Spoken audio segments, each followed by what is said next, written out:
Ito pong ibabahagi ko sa inyo ay totoong nangyari. Karanasan po ito ng tiyuhin ko. Matagal nang nangyari ito, pero sariwa pa rin. Sa kanyang alaala ang lahat. Kwento niya, naimbitahan siya minsan ng isa niyang kumpare sa isang handaan. Ika-7 taong kaarawan kasi ng panganay na anak nito, at ito'y taga-kabilang bayan.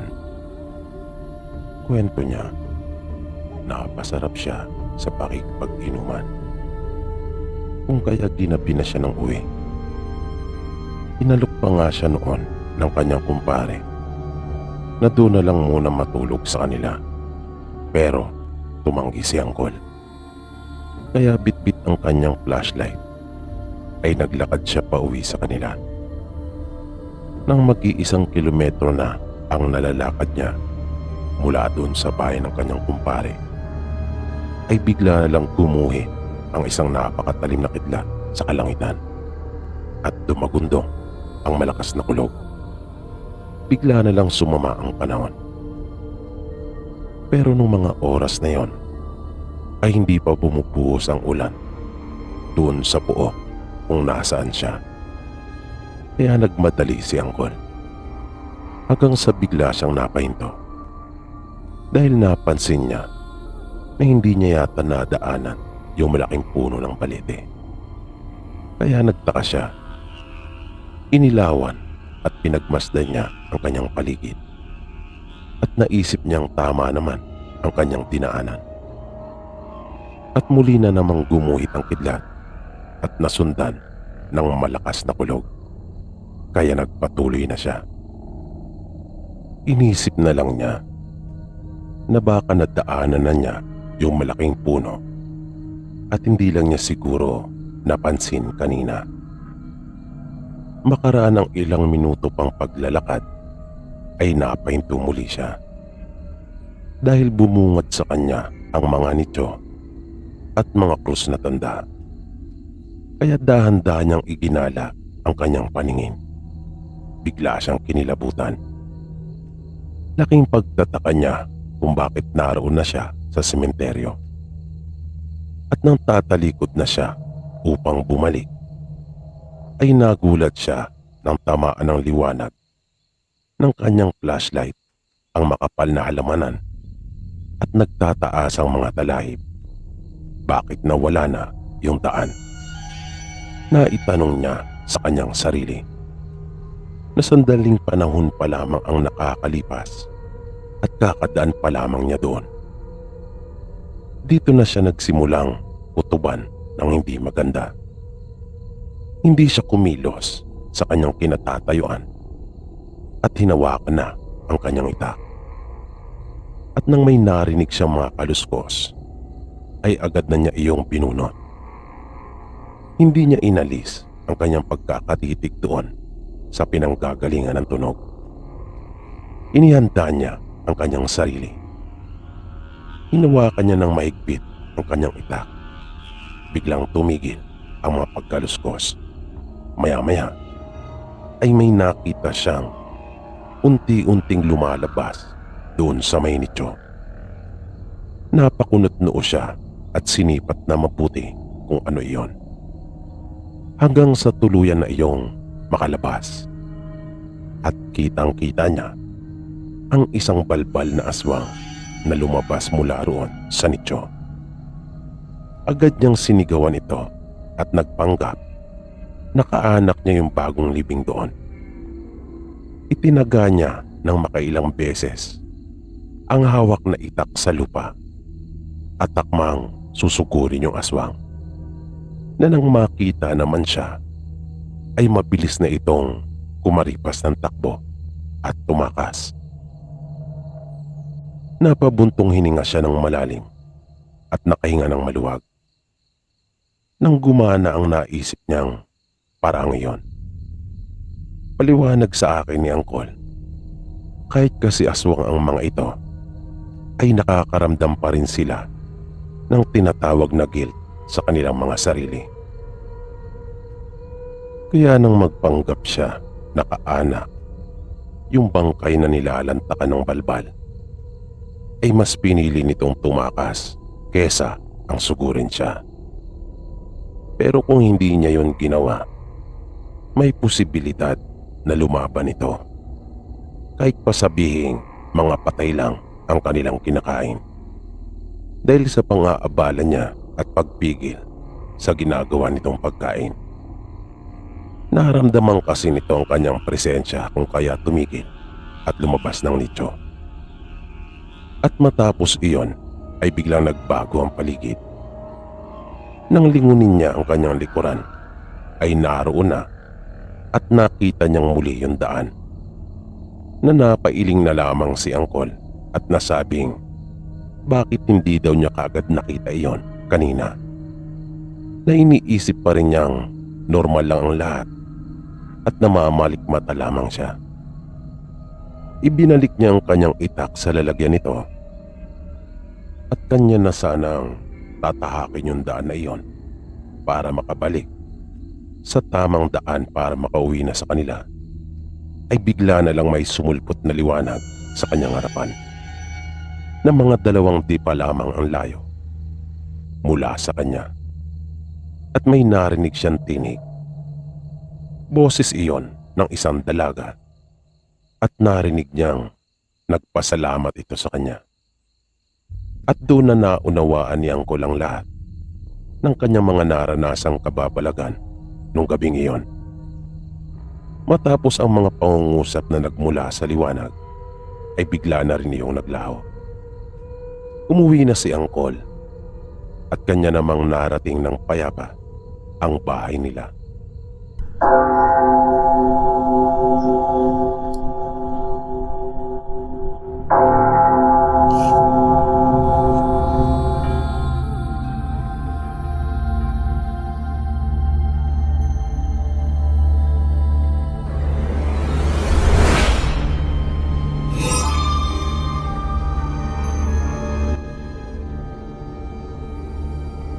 Ang kwentong ibabahagi ko po sa inyo ay hango mula sa mga tunay na pangyayari. Totoo pong lahat ng isasalaysay ko at ito ay naganap. May 3 dekada na rin siguro ang nakalipas. Naikwento ito sa amin ng nanay ko. Doon sa probinsya nila noon sa Samar ay may dumating na isang lalaki sa kanilang baryo. Matipuno ang pangangatawan nito at may kapansin-pansing kakaiba sa kanya. Nagtataka ang mga tao dun sa kanila kung saan ito natutulog kapag gabi.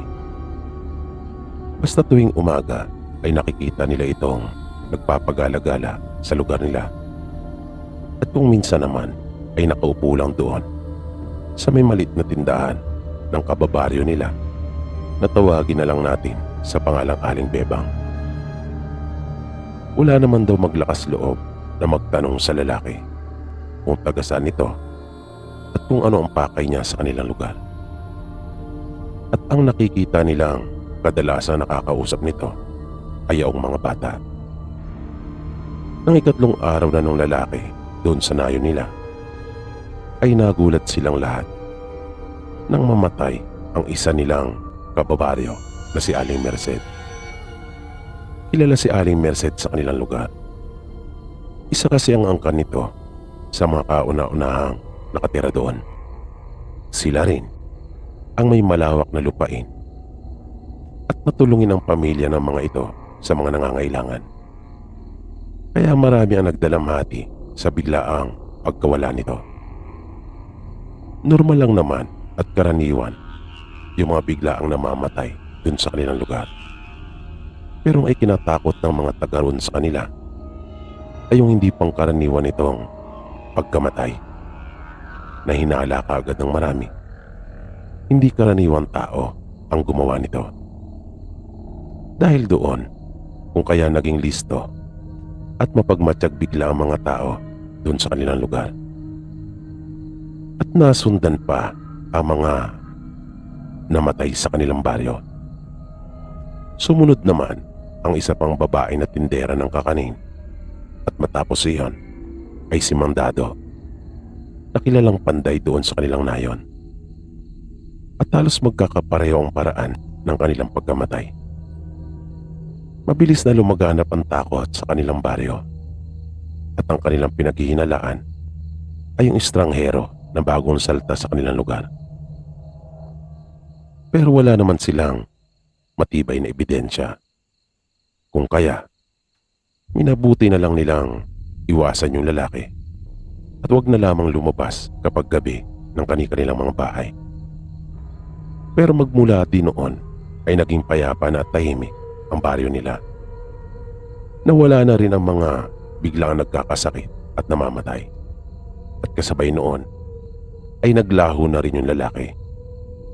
Hindi na nila ito muling nakita pa doon sa kanilang lugar. Hanggang sa nagkwento ang bata na anak nung may-ari ng maliit na tindahan sa mga kababaryo nila.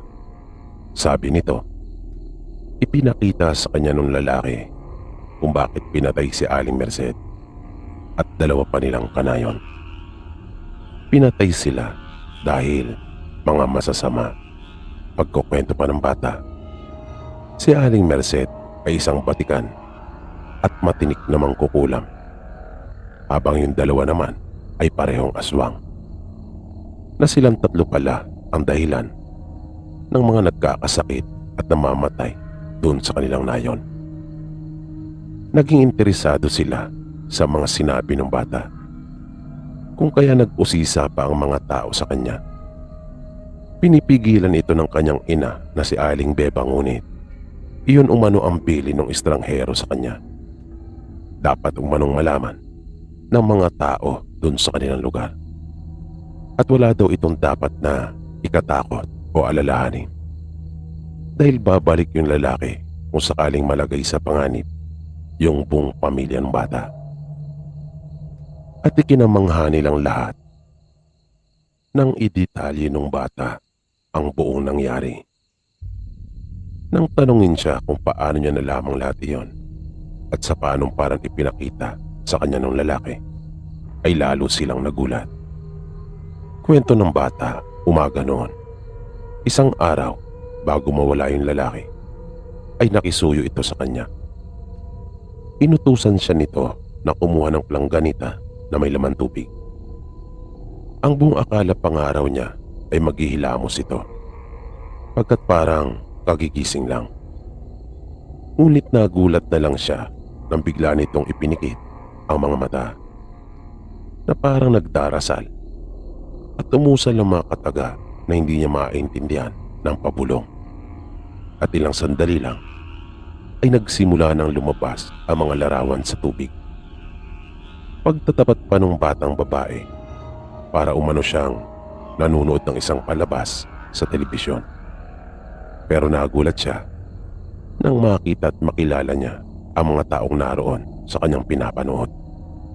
At yun umano ang dahilan kung bakit nalaman niya ng detalyado kung ano ang mga totoo nangyari at kung ano ang tunay ng mga pagkatao nila Aling Merced.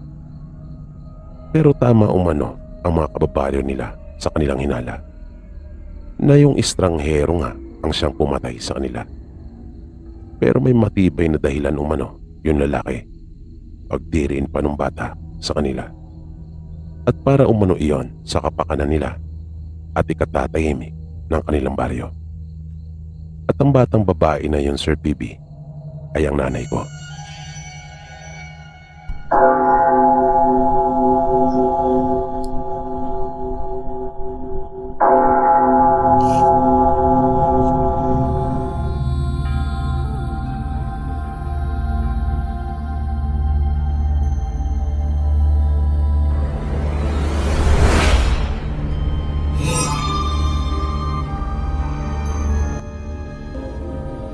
Sumulat po ako sa inyo para ibahagi yung kwentong nalalaman ko. Bali karanasan po ito mismo ng tiyahin namin. Naitago na lang natin sa pangalang Marites. Ayon po sa kanya, 17 anyos siya na mangyari ito. Pagkukwento pa ng tiyahin namin, bigla na lamang naging matunog ang bali-balita sa kanilang lugar na mayroong aswang na gumagala tuwing sumasapit ang gabi. Bagay na hindi pangkaraniwan para sa kanilang mga naninirahan doon. Kilala ang kanilang baryo na isang tahimik at payapang lugar. Hanggang sa nag-umpisa na ngang lumagana ang masamang balita. Nangyari ito nang isa sa kanilang kanayon ang sinasabing hinabol ng aswang nang minsang pauwi sa kanila mula sa isang kasiyahan. At iyon nga ay naging usap-usapan na doon sa kanila. Ayon pa sa mga kwentong kumalat noon, nakita ng kanilang kanayon ang isang tao na nasa may gilid ng daan at tila ba isang aso na nakaabang doon. At dahil sa nakainom ang kanilang kanayon, kung kaya lakas loob itong dumiretso at kanya lamang binaliwala iyon, na hindi naman niya naisip na isa pala iyong panganib para sa kanyang buhay. At laking gulat na lamang nito nang bigla siyang sunggaban noon. Buti na lamang at nagawa pa niyang makaiwas at mabilis na nakatakbo. Dahil sa pangyayaring iyon ay iniwasan na ng mga tao sa kanilang nayon na maglakad pa tuwing gabi. Magkagayon pa man, hindi pa rin natigil ang mga nangyayaring kababalagan sa kanilang lugar, na ang kadalasan namang nagiging biktima ay yung mga buntis. Marami sa kanilang mga kanayo noon ang nakunan. May mga pagkakataon ding may mga kababaryo sila ang bigla na lamang nagkakasakit at kalaunan ay namamatay. Kaya kahit pa iniiwasan nilang lumabas ng kani-kanilang bahay ng mga alanganing oras, ay hindi pa rin sila ligtas sa panganib na dulot ng napapabalitang aswang sa kanila. Hanggang sa maranasan mismo ng tiyahin namin at ng kanilang pamilya yung nakakakilabot na bangis ng aswang. Kwento niya sa amin, patulog na sila noong mga sandaling iyon at kasalukuyan silang mga nakahiga nang magsimulang maging maligali yung kanilang mga alagang aso. Nang mapansin ng tiyahin namin yon, ay kinilabutan na siya kaagad at kinutuban na ng hindi maganda. Narinig niya ang kanilang mga magulang na bumangon at inutusan silang kumuha ng mga pagakay na kanilang pinatulis. Dali-dali naman silang sumunod na magkakapatid. Nilagyan din nila ng walis ang kanilang mga tarangkahan at siniguradong mga nakasara iyong mabuti. Hanggang sa makarinig na sila ng mga kakaibang huni mula sa labas ng kanilang bahay.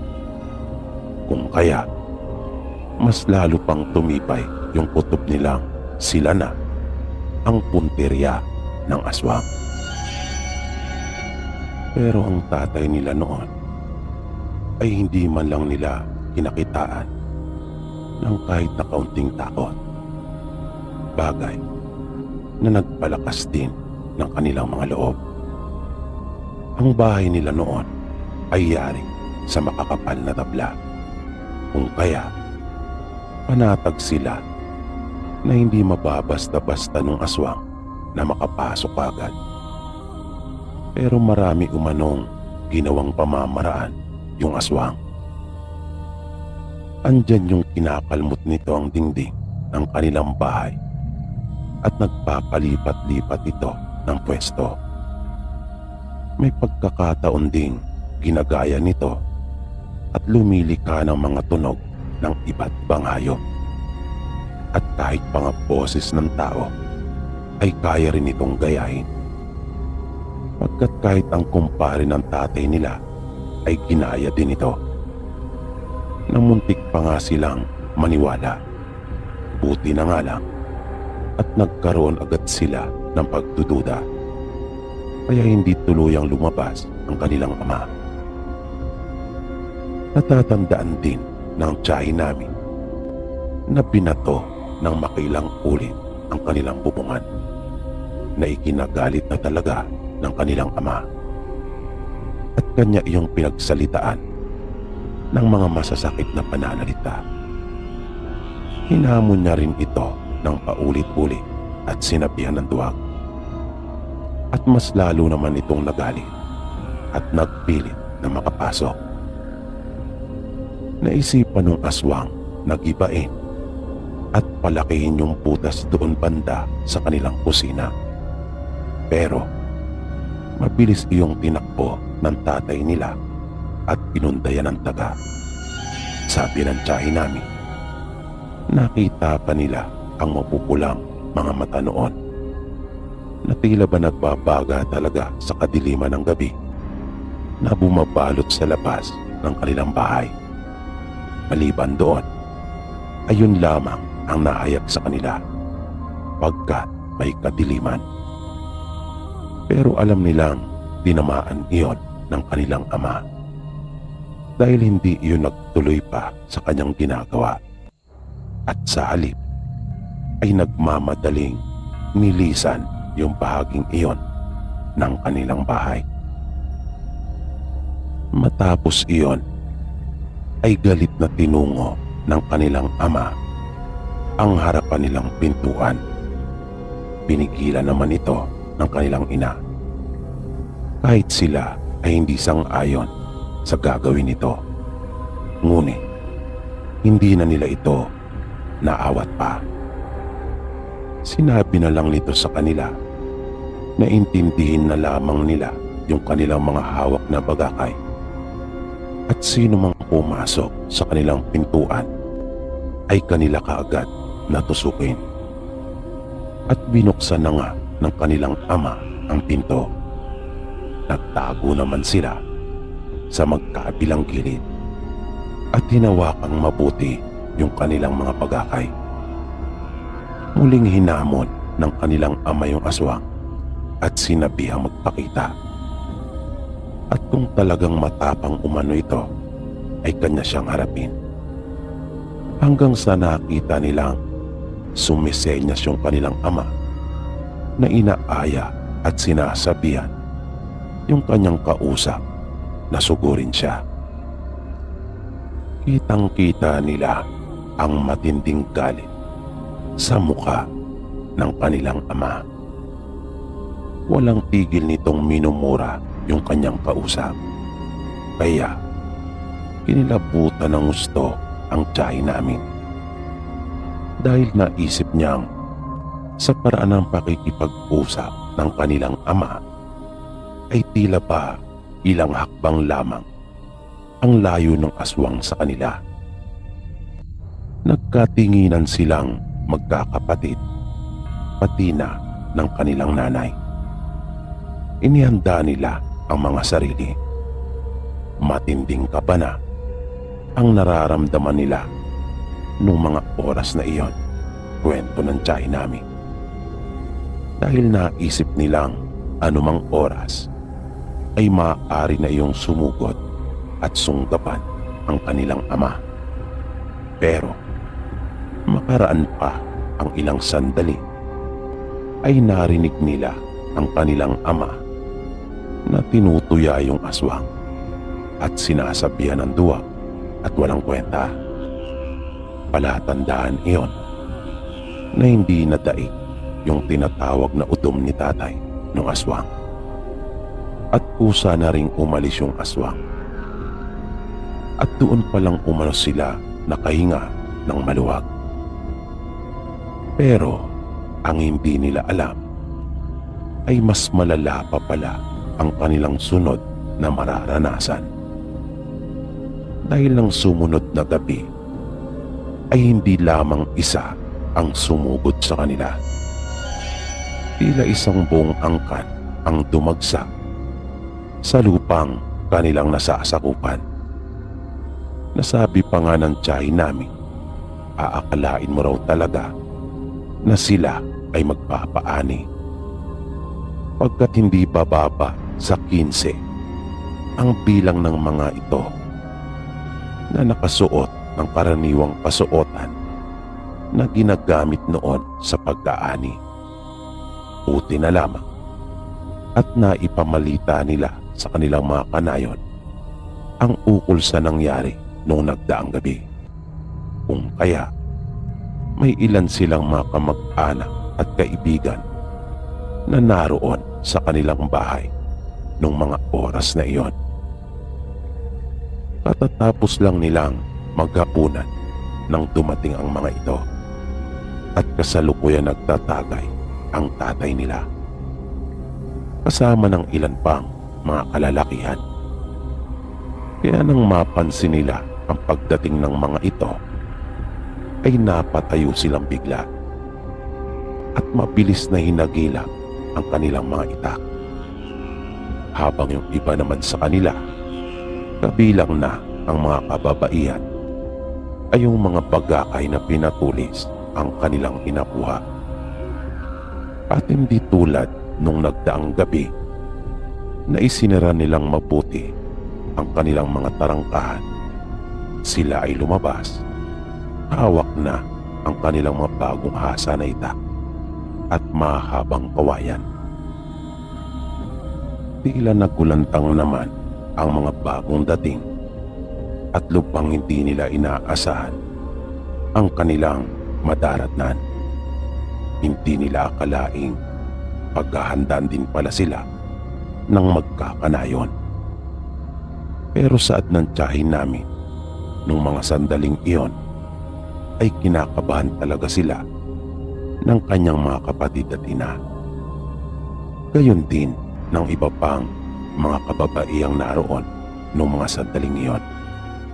Pero pilit nilang pinaglabanan at nakaramdam sila ng lakas ng loob at seguridad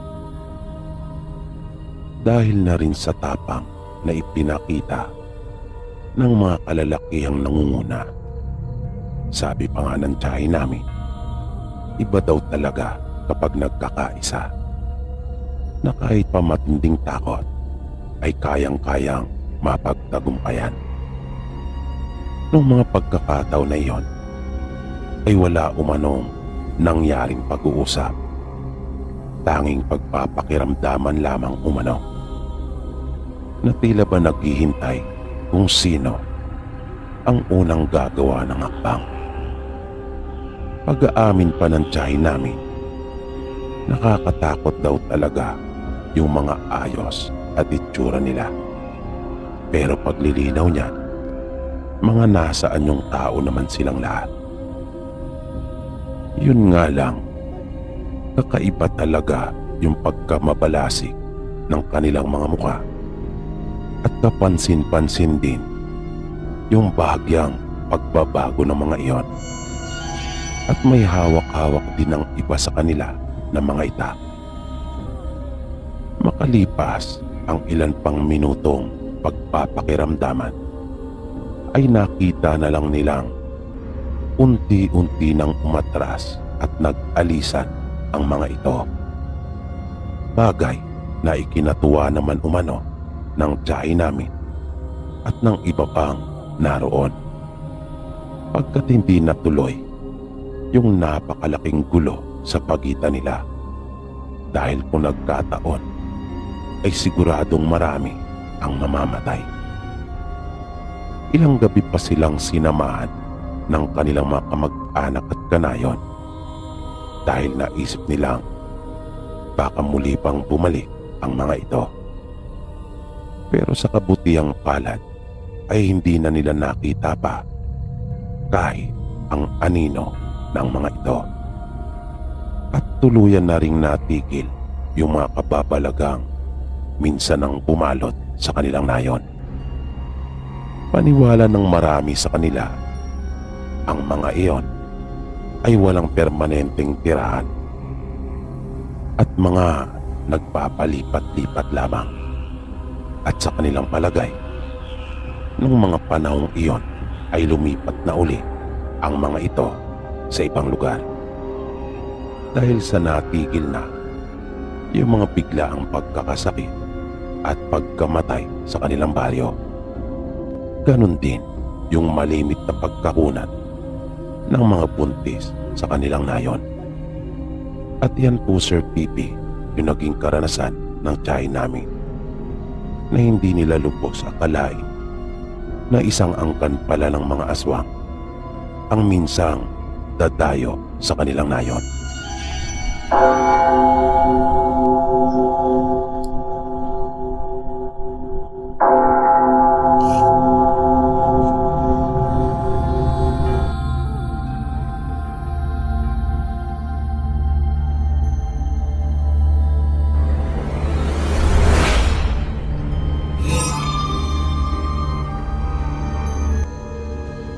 Naengganyo akong sumulat sa inyo para ibahagi yung karanasan ng kapatid ng mama ko, dahil na rin sa mga narinig kong kwento mula po dito sa inyong channel. Bali, naganap po ito doon sa kanilang probinsya. Mayroon po kasing nililigawan noon ang kapatid ni mama na si Tio Narding. At ito ay taga-ibang bayan na may kalayuan po talaga ang lugar ng babae mula sa kanila. Noong mga panahong iyon ay hindi pa gaano uso ang sasakyan doon sa kanilang lalawigan, na kung meron man silang nakikita ay mangilan-ngilan lamang at mabibilang talaga sa daliri. At wala pang mga pampasahero noon, awang mga pribado lamang, kung hindi naman ay mga truck na ginagamit sa pagdi-deliver ng iba't ibang produkto. Kaya ang tao noon sa kanila ay sanay talaga sa malalayong lakaran, kung minsan naman ay kalabaw o di kaya'y kabayo ang kanilang sinasakyan. At ang kapatid ni mama ay may inaalagaang kabayo noon. Paalaga ito sa kanya ng kanilang tiyuhin. At iyon ang kanyang ginagamit sa panliligaw. Ayon sa kwento ni Tio Narding, nang minsan siyang magpuntang muli sa bahay ng kanyang nililigawan, ay may nakasabay siya na taga-roon lang at kababaryo ni Mila. Ito yung dalaga na kanyang pinopormahan. Anong huli ay nalaman pa niyang magkababata pa ang mga ito. Nang dumating siya ay hindi naman na nagtagal pa yung lalaki. Umalis din daw ito kagad. Natinanguan lang daw siya nito nang siya ay makita na naninigarilyo sa labas. Gumanti lang naman daw siya ng ngiti dito at kanya pang initian bilang pagpapakita na hindi siya galit. At hindi naman talaga iyon binigyang pansin ni Tio Narding. Sabi pa niya, hindi rin siya nailang o nabahala. Naisip niyang bahala na kung sino sa kanila ang siyang mapipili. Katwiran pa niya, kung hindi ukol ay hindi bubukol, na ang ibig niyang ipakahulugan, kung hindi para sa iyo, kahit anong pagsisikap at pagpupumilit mang gawin ay hindi talaga mapapasa iyo. At si Tio Narding, ayon na rin sa paglalarawan ng nanay ko, ay talagang mabait. Pasensyoso ito at napakalawak ang kanyang pangunawa. Pero maprinsipyo talaga itong tao. Pumasok na siya sa bahay at bumati ng isang magandang gabi sa mga naroroon. at nag-usap na sila ng kanyang nililigawan. Nang magpaalam siya ay gabi na. Hindi nga tiyak ang eksaktong oras nung mga sandaling iyon. Pero ginabi na talaga siya ng gusto. Dahil sa napasarap ang kanilang naging pag-uusap. Wala namang problema. Dahil sa may dala naman siyang flashlight. At sanay na rin naman itong lumakad ng gabi. Nang nakaalis na siya sakay ng kanyang kabayo, ay hindi niya pinatakbo ang alaga. Sa halip, ay malumanay lang umano ang ginawa niyang pagpapalakad dito. Ayaw niya kasing pwersay nito at baka naman masyado nang mapagod. Dahil kanya na itong pinatakbo nung siya ay papunta pa lamang. Pagkukwento pa niya, pasipul-sipul pa siya habang binabaybay yung daan. Nang biglang mayroon siyang narinig na sumisingit sa pagitan ng kanyang ginagawang pagsipol. Pero nagpatuloy lang umano siya at hindi nagpahalata. Ngunit medyo hininaan niya ng kaunti yung kanyang pagsipol. Nais niya kasing masiguro kung tama nga ba ang kanyang narinig. Dahil parang huli talaga iyon ng aswang. At sa ikalawang pagkakataon ay muli nga niya iyong narinig. At hindi nga siya nagkamali. Huli nga talaga iyon ng aswang. Dahil doon ay naging mas alerto pa siya. Aminado siyang nakaramdam din ng kaunting kaba pero hindi siya nagpadaig sa takot na kanyang naramdaman. At habang nagpapatuloy siya ay napapansin niyang sumusunod iyon sa kanya. Kaya naisip ni Leonarding na talagang siya ang pakay nito at hindi basta napadaan lang. Ipinagpatuloy pa rin niya yung kanyang pagsipol habang patuloy na naglalakad yung kanyang kabayo. Patay mali siya lang siya. Pero nakahanda na sa anumang pwedeng mangyari. Nang bigla na lang huminto ang kanyang kabayo at ayaw nang magpatuloy pa. Kahit na anong utos niya dito gamit ang kanyang mga paa, ay ayaw talagang sumunod nito.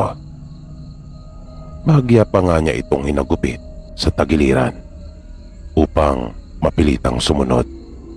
Pero ayaw talaga. At sa halip na umabante ay umaatras pa ito. Kaya kinutuban na siya ng hindi maganda.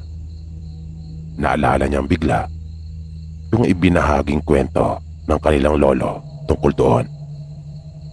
Na kapag ang kabayo ay biglang kumilos ng ganon, ay siguradong mayroong masamang elemento na humaharang sa dinaraanan nito. Ayon kay Leonarding, talagang nanindig ang kanyang mga balahibo nung mga sandaling iyon. Pero pinaglabanan niyang pilit ang takot, kung kaya hindi siya nalito o nataranta. Ginawa niya yung turo sa kanya ng kanilang lolo, kung kaya mabilis siya naglabas ng lighter. Sinaunang lighter ito na isang sikat na brand noong mga panahong iyon na nilalagyan ng fluid, at ito ay windproof. At nang magsindi na iyon ay agad niyang inilapit sa buhok ng kabayo na nasa gawing batok nito. Mabilis na umalingasaw ang mabahong amoy ng sunog na balahibo nito. At bigla na lamang tumakbo ng ubod bilis yung kabayo. Kumapit siya ng mabuti sa renda nito. Pagkat noon lang niya ito nasakyan ng ganong kabilis ang ginagawang pagtakbo. Pero hindi pa rin siya napanatag dahil kanya pa ring naririnig ang huni ng aswang na malakas ang kanyang kutob na sinusundan pa rin siya nito. hanggang sa masapit na nila yung ibabaw na bahagi ng burol na malapit na sa kanilang bahay. At biglang huminto yung kabayo. Sumigaw si Tio Narding at humingi ng tulong dahil ramdam niyang sinundan pa rin siya ng aswang at alam niyang nasa paligid lamang ito. Kung kaya nga biglang huminto na muli yung kanyang kabayo. Maya-maya pa ay bigla na lang siyang napayuko nang maramdaman niya yung malakas na hanging dumaan sa ibabaw ng kanyang ulo. Mabilis na niyang binunot ang kanyang baril na nakasukbit sa kanyang bewang sa harapan at agad iyong pinaputok pa itaas. Umalingaw-ngaw yung malakas na putok noon, kung kaya lalo nang nagmadali ang kanyang mga magulang at kapatid. Kwento pa ni Mama, panay na raw ang sigaw ng kanilang ina at alalang-alala kay Tio Narding. Ang tatay naman daw nila ay hinugot na lang ang itak nito na nakasabit sa dingding at hindi na itinali pa sa bewang kasamang lalagyan nito. Basta kanya na lang daw hinugot iyon dahil sa pagmamadali. Nang malapit na sila kay Tio Narding, ay nakita nila itong tila may inaasinta sa itaas na siya ay nakatingala at itinututok ang kanyang baril. At paulit-ulit daw nitong binibigas ang katagang aswang. Ngunit nang tuluyan na silang makalapit sa kanya, ay tumigil na rin ito at sinabing na wala na yung aswang. Nang nasa bahay na sila, ay ikinuwentong lahat ni Tio Narding ang nangyari at kung paano siya sinundan ng aswang. Matapos na mangyari iyon, ay ipinagpatuloy pa rin naman ni Tio Narding yung kanyang panliligaw. Yun nga lang, ay lagi na siyang may mga kasama sa pagpunta roon. Kung minsan nga, maging ang kanyang ama ay sumasama. Hanggang sa mapasagot na ni Tio Narding si Tia Mila at kalaunan ay namanhika na sila. Nagkatuluyan sila ni Tio Narding. Nung huli ay nalaman nilang yung kababata ni Tia Mila na karibal ni Tio Narding ang tumambang at tumabol sa kanya. Hindi ito tinanggap ni Tia Mila at ng kanyang mga magulang dahil sa kilalang aswang ang angkan nito doon sa kanilang lugar. Dahil naman doon ay sinisinimando ang kanyang ina, bunga ng kanyang pagkakabigo na mapaibig si Tia Mila. Dahil ang kanilang ina umano ang dahilan ng kanilang pagiging aswang. At dahil doon, kung kaya lahat ng kanyang ligawan ay hindi siya tinatanggap. Si Mando ang siyang naging karibal noon ni Tio Narding. At ito rin yung pinaniniwalaan nilang aswang na nanambang at humabol sa kanya. Usap-usapan pa sa baryo nila Tia Mila na bigla na lang namatay ang nanay nila Mando at kasabay din noon yung kanyang pag-alis sa kanilang lugar. Kaya hinala ng marami, ito ang dahilan kung bakit namatay ang kanyang ina, na mayroon itong ipinakaing kontra sa matanda, kung kaya bigla itong nagkasakit at namatay. Matapos mamatay ang kanilang ina, ay isa-isa na ring nagsialisan ang mga kapatid ni Mando doon. At mula noon ay natahimik na ang kanilang baryo. Dati-rati kasi ay lagi na lang may mga nangyayaring kababalagan at palagi may mga nagkakasakit ng biglaan at namamatay. Bukod pa sa mga nararanasan nilang pagpapakita mismo ng aswang na nag-iiba-iba ito ng anyo.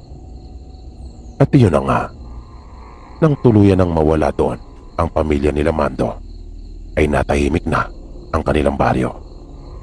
At hindi na rin sila nakakakita pa ng mga hayop na may pambihirang laki kaysa sa karaniwan.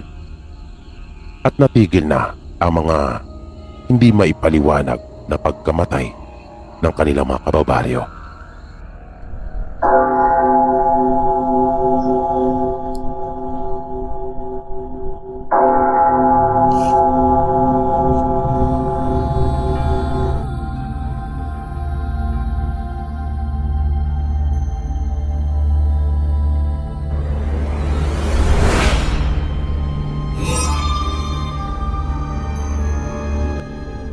Karanasan ito ng kanyang lolo na si Mio. Ang pangyayaring ito ay naganap taong 1972 doon sa kanilang probinsya. Kilala ang bayan nila pagdating sa mga aswang. Lalong-lalo na nung mga panahong ito kung saan ay laganap talaga ang mga pangyayari na kinakasangkutan ng mga aswang. Katunayan, doon sa kanilang baryo, halos lahat ng mga tao kapag umaalis ng bahay ay may dalang bayong at nakapaloob sa bayong ang kanilang sandata laban sa mga aswang. Tulad ng itak, buntot pagi at kung ano-ano pa. Iniiwasan din nilang magpagabi sa daan dahil nag-aalala sila na baka maharang sila ng mga ito. Pero may mga pagkakataon talagang hindi maiwasan na mapauwi sila ng gabi. Bukod sa mga gawain sa bukid, ay nagbibenta din sila Mio ng panig at sombrero na gawa sa buri. Ang anak nila noong mga panahon iyon ay 3. 13 anyos na ang panganay at naaasahan na nila ito. Minsan, habang kumakain sila ng hapunan, ay napagkasunduan nilang mag-asawa na ilako ang kanilang mga produkto sa ibang bayan. Naisip kasi nila na baka marami ang magkagusto sa kanilang paninda sa kanilang pupuntahan. Sa bayan kasi nila ay marami na ang gumagawa noon. Kung kaya, marami na silang kakompetensya. Naalalang bigla ni Mio na may kamag-anak sila sa bayan na yon. At alam niya yung baryo kung saan ito nakatira. Dahil minsan ang nabanggit sa kanya yon ng kanilang ina. Yun nga lang, kahit minsan ay hindi pa niya sila nakita. Kapatid iyon ng kanyang ina sa ama. Kaya sa palagay niya, ay patutuloy naman sila mag-asawa kung sakaling gabi na sila doon ng pagtitinda.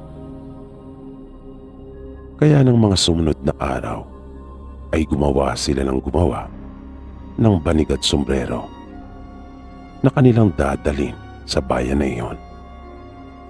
Gusto nilang sulitin yung pagkakataon. Ang pangunahing layunin nila ay makapagbenta sila ng marami sa mga taga roon at makakuha na rin ng isang taong mahilig din magnegosyo na pwede nilang bagsakan ng maramihan. At dahil sa mga plano nilang iyon, kung kaya, sabik na sabik ang mag-asawa. At matunog din kasi ang bali-balita na maganda ang bayan na iyon. Maraming pwedeng pasyalan at moderno na kumpara sa mga karatig bayan nito. Makaraan ang mahigit 1 linggo ay nakagawa na sila ng sapat na bilang na kanilang dadalhin para ilako. Kaya pinakiusapan ng asawa ni Mio ang nakababatang kapatid nito na dumuon na muna sa kanila para samahan ang kanilang mga anak. At nang dumating na ito sa kanilang bahay, ay umalis na sila mag-asawa, dala ang kanilang mga ipinagmamalaking produkto. Malayo ang biniyahe nila. Hindi nila inakala na abutan sila ng ilang oras sa pagbiyahe pa lang. Nang dumating sila doon ay lampas tanghalian na. Kaya gutom na silang pareho. Humanap sila ng makakainang karinderya. At hindi naman sila nahihirapan dahil sa mismong bayan sila bumaba, kung kaya nagkalat ang mga kainan.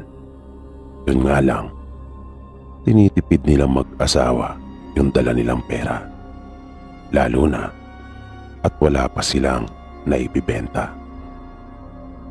Kaya medyo natagalan sila sa kakahanap ng mas mura. Inabutan din sila ng halos kalahating oras sa kakahanap bago sila nakakita. Nang pipili pa lamang sila ng kakainin, ay napansin na kagad ni Mio yung kakaibang titig sa kanila ng babaeng tindera. Matipid itong magsalita at napakaseryoso ng kanyang muka. Isinuksok ni Mio ang isa niyang kamay sa bulsa at may dinukot ng pasimple. Matapos iyon, ay kanya nang hinawakan sa kamay ang asawa at inaya ng umalis. Sinabi niyang humanap na lang daw sila ng iba na makakainan. Hindi naman na nakapagsalita pa yung kanyang asawa at sumunod na lang ito. Dahil sa naramdamang hiya, ay lumingon pa ang asawa ni Mio doon sa tindera. Kasalukuyan na kasi siyang pumipili noon ng ulam nang bigla siyang yayaing umalis ni Mio. Naihanda na rin ng tindera yung mga pinggan nila at gagamiting kutsara at tinidor. At nang lumingon nga siya para tingnan kung ano ang naging reaksyon ng babae sa biglaan nilang pag-alis, ay nakita niyang nakatingin ito sa kanila ng pailalim at naglalaway. Kaya bigla siyang napakapit sa asawa. Hindi naman na nagtaka pa si Mio dahil alam na niya, pagkat naramdaman niyang uminit yung kanyang botelya ng langis. At nang kanya itong kunin, ay nakita niyang kumukulo ito. Nung huli, ay napilitan na lang silang mag-asawa na kumain ng biskwit para mairaos lang yung kanilang tanghalian. Sa pag-iikot-ikot nila, ay napansin nilang maraming pwesto ng mga tindahan na may panindang sari-sari at may panindang mga sombrero at banig din ang mga ito. Kaya nakaramdam sila ng panlulumo. Pero sinubukan pa rin nilang ialok iyon sa mga tao at tindahan. Pero bigo pa rin sila. Hanggang sa naisipan nilang umalis na doon sa merkado. Kailangan na nilang hanapin yung bahay ng kamag-anak ni Mio. Dahil nag-alala sila na baka abutan pa ng dilim sa daan. Lalo na nga at nalaman nilang hindi rin pala iba sa bayan nila ang kanilang napuntahan, na mukhang pinamumugaran rin ng mga aswang. Nang makalabas na sila sa pamilihan, ay may nakasalubong silang isang matandang lalaki at agad itong lumapit sa kanila. Bungad nung matanda, matagal na raw siyang naghahanap ng sombrerong tulad sa kanilang paninda ang pagkakayari. At gusto raw niya ang materyales nito. Gusto daw talaga niya ang buri. Kaya agad itong nagtanong kung magkano. Natuwa naman ang mag-asawa sa matanda. Sinabi pa nilang buena mano nila siya. Kaya ibinigay lang nila ang sombrero sa tamang presyo. Nang makabili ang matanda, ay sinamantala na rin ni Mio na magtanong kung saan matatagpuan yung baryo ng kamag-anak niya. Pero nang banggitin ni Mio ang pangalan ng baryo, ay hindi kagad nakasagot yung matanda. At para bang bigla itong napaisip ng malalim. At sa halip na sagutin ang tanong niya, ay siya naman ang tinanong nito kung ano ang kanilang gagawin doon na mag-asawa. Kaya sinabi nilang doon muna sila makikituloy, pagkat alanganin ng umuwi pa sa kanila at kulang na rin yung kanilang pamasahe sa sasakyan. Kaya susubukan pa raw nilang makabenta sa kinabukasan. Sinabi nung matanda na baka makabenta pa sila habang nasa daan papunta sa baryo ng kamag-anak ni Mio, at itinuro na nito yung direksyon sa kanila. Pero bago pa sila tuluyang maghiwalay, ay sinabihan sila nitong mag-ingat, pagkat lubaraw delikado sa baryo na kanilang pupuntahan. Bigla namang kinilabutan ang asawa ni Mio na si Minda nang marinig ang sinabing iyon ng matanda. Sinabi niya kay Mio na umuwi na lang sila, pagkat parang ayaw na niyang tumuloy. Pero ang problema ay wala na silang masasakyan pa noong mga oras na iyon. Kaya wala ring nagawa ang asawa ni Mio. Nagpatuloy sila sa paglakad at nakabenta pa nga sila ng banig at sombrero. Sinabi pa nung huling bumili sa kanila na mas mainam pang ilako daw nila Mio ang kanilang paninda sa mga kanayunan kaysa sa bayan, dahil mas marami pa raw silang maibibenta. At itinuro pa nung babae yung direksyon kung saan sila dapat maglako, na siya rin namang direksyon papunta sa bahay ng kamag-anak ni Mio na itinuro nung matanda sa kanila. Habang sinusundan nila yung sinasabing direksyon, ay napapansin nilang mas lumalalim pa silang lalo sa kanayunan.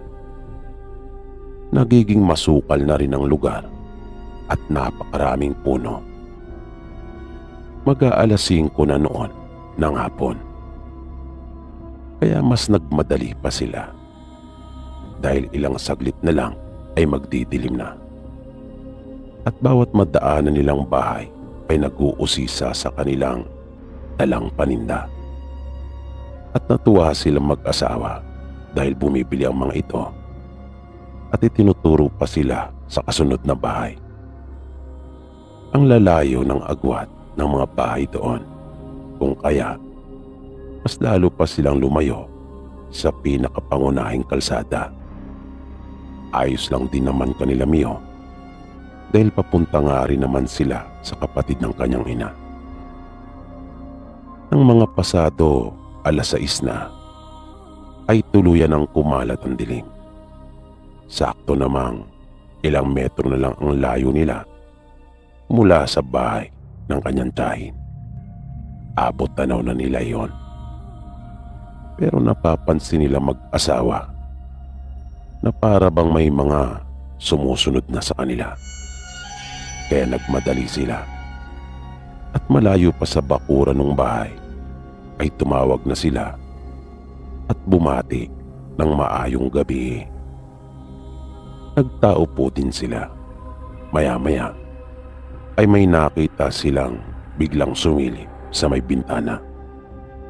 Isa iyong dalagita na mayroon iyong malagong buhok. Hindi iyon umimik at tiningnan lamang sila. Maya-maya, biglang may nagbukas ng pinto. Kung kaya, pumasok na sila sa bakuran. Nang lumapit sila, ay siya namang paglabas nung babae. At nagulat sila mag-asawa sa kanilang nakita. Maging yung babae ay nagulat din, pagkat iyon yung babaeng aswang na nasa karinderya sa bayan. Galit na nagsalita yung babae at tinanong kung bakit sila naroon. Nagtanong din ito sa kanila kung kanila ba raw sinusundan siya. Nagtaka naman sila Mio kung paanong nauna pa ito doon sa kanila. At natatandaan nilang sinabi ng matanda na isa lang ang daan papunta sa bahay nito. At hindi rin naman nila ito nakasabay sa daan. Nang muling ulitin ng babae ang kanyang tanong, ay agad nang nagpakilala si Mio at sinabi niyang tiyahin niya ito. At binanggit niya rin ang pangalan ng kanilang ina. Naramdaman ni Mio na umiinit na naman yung kanyang botelya ng langis. Narinig niyang sinabi ng babae na hindi raw sila dapat nagpunta doon. Dahil kahit kamag-anak raw sila, ay hindi niya kayang isalba ang kanilang mga buhay mula sa kanyang mga kanayon at kaanak. At nakita pa nilang itinaas nito ang isang kamay at may itinuro. Nang mapalingon sila Mio, ay nakita nilang may mga nakatayo na sa kanilang likuran. At tsak niyang hindi karaniwang tao ang mga ito dahil na rin sa itsura at ayos nila. Nakitang-kita sa kanilang mga mukha yung magkahalong bagsik at pagkasabik na mga matinding naglalaway. At sila din pala yung kanilang nararamdamang sumusunod. Inilabas naman ni Mio yung kanyang itak at buntot pagi sa bayong. Sinabi niyang hindi siya papayag na wala silang isasama na mag-asawa sa hukay, na nagpagalit namang lalo sa mga aswang. Pati yung tiyahin niya ay nakita niyang umangil at nagtayo ang bigla ang mga buho at walang sabi-sabing sumugod. Kaya iniabot ni Mio ang buntot pagi sa kanyang asawa. Binitawan nila yung natitirang mga dala at iniangat na ni Mio ang kanyang itak. Nang bigla na lang may nagliwanag. Nakakasilaw iyon. Noon lang sila nakakita ng ganong kaliwanag na mag-asawa. At mula sa kawalan ay biglang lumitaw yung matandang lalaki. Nauna nang bumili ng sombrero at parang asong nabahag ang buntot ng tiyahin ni Mio. Nakayuko itong nagmamadaling pumasok ng kanilang bahay. Maging yung mga aswang sa kanilang likuran ay nagsipulasang bigla. Takot na takot ang mga ito na nagmamadaling tumakbong palayo. Hindi naman makapaniwala sila Mio sa kanilang nasaksihan. Nagtaka sila kung sino yung matanda at bakit takot na takot sa kanya ang mga aswang. Nagpasalamat sila at nagtanong. Pero sinabi ng matanda na sapat nang nailigtas niya ang kanilang buhay. Mas mainam na raw na yun lang ang kanilang nalalaman tungkol sa kanya, na mahilig siya sa sombrero na yari sa puri. Sinamahan sila nito na makalabas sa baryo na iyon at may itinuro sa kanilang bahay na maaari nilang matuluyan. At sigurado daw siyang hindi sila nito tatanggihan. Pinutusan sila nito na iyon ang kanilang puntahan. At iyon nga kanilang ginawa. At tama nga ang sinabi ng matanda. Dahil pinatuloy sila mag-asawa nung may-ari ng bahay. At doon sila pinagpalipas ng gabi. Simula noon ay hindi na bumalik pa sa bayang iyon sila Mio. Ikinuwento rin niya sa kanilang ina ang tungkol sa tunay na kalagayan ng kapatid nito.